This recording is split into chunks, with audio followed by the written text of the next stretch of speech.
Hi, I'm Luna. I come here every day to share a gentle little story with you. If you enjoy quiet stories like this, feel free to subscribe and listen along whenever you need a soft moment. Tonight's story is called The Little Fox and the Starlight Garden. In a quiet village at the edge of the Whispering Woods, there lived a little fox named Fen. Fen had bright amber eyes and a coat as orange as autumn leaves. Every night, before bed, Fen would sneak out to visit a special place behind the old oak tree, a tiny garden where the softest glowworms lived. The glowworms were tiny, no bigger than a fingernail, but at night they lit up like little stars.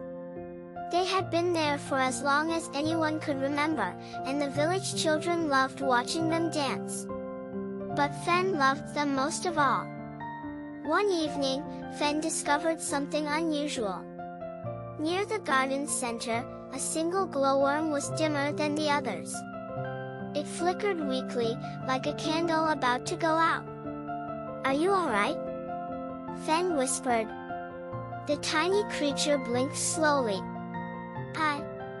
I can't glow very bright anymore," it said softly. "I'm scared the children will forget about me." Fen thought about this for a long time. Then an idea came. "What if we made the garden bigger?" Fen said. Then there would be room for more glowworms, and everyone could have their own little star. Over the next few weeks, Fen worked quietly. With gentle paws, Fen cleared away old leaves and smoothed the soil. Small flowers began to grow, moonflowers and forget-me-nots, soft white and gentle blue. Other animals in the forest heard about the project and wanted to help.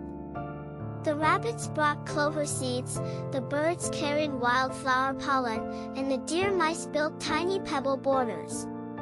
When the garden finally reopened, it was bigger and more beautiful than ever before. 20 glowworms now lived there, each with their own patch of soft moss.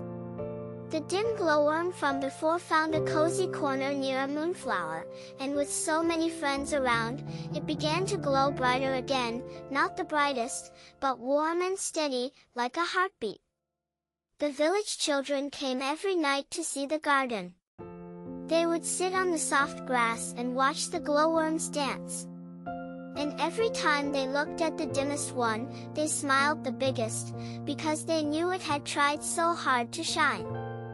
Fen learned something that night that stayed close to the heart forever: there is always room for one more light in the world.